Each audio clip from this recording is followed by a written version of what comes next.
হরে কৃষ্ণ কৃষ্ণ কৃষ্ণ হরে হরে, হরে রাম রাম রাম হরে হরে। হরে কৃষ্ণ কৃষ্ণ কৃষ্ণ হরে হরে, হরে রাম রাম রাম হরে হরে। হরে কৃষ্ণ কৃষ্ণ কৃষ্ণ হরে হরে, হরে রাম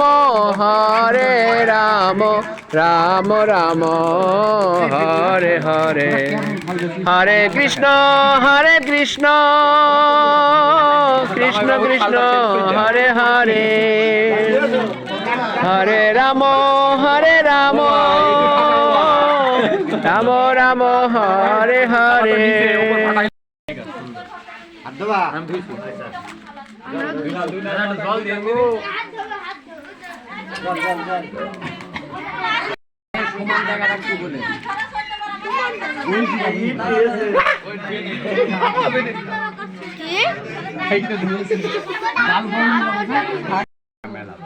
রামায়ণে রামচন্দ্র,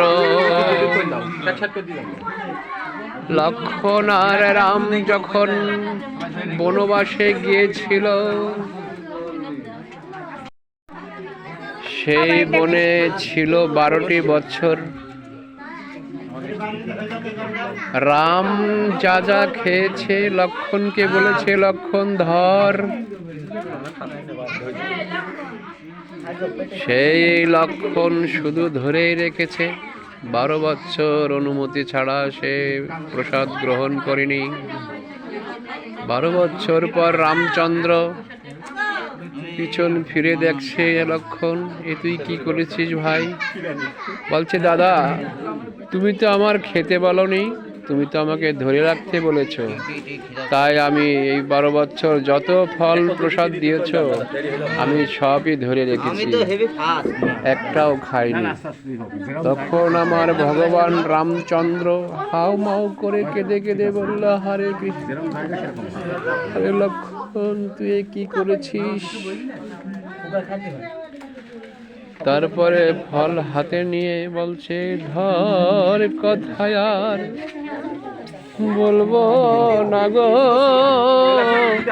ধর কথায় আর বলবো না গো, নিজে হাতে খাইয়ে দেব।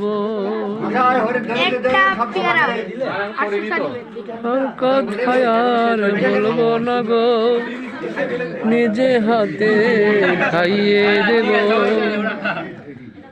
রামায়ণের কথা শুনুন। এবার শ্রীমদ্ ভাগবত গীতাতে বলছে,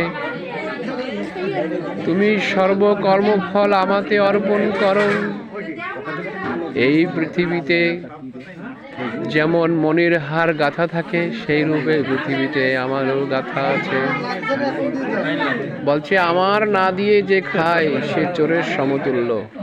তাই আমরা প্রসাদ হাতে নিয়ে প্রসাদ হরি বল দেব। জয় জয় শ্রীমদ্ ভাগবত গীতার প্রতি একবার হরি হরি বলো।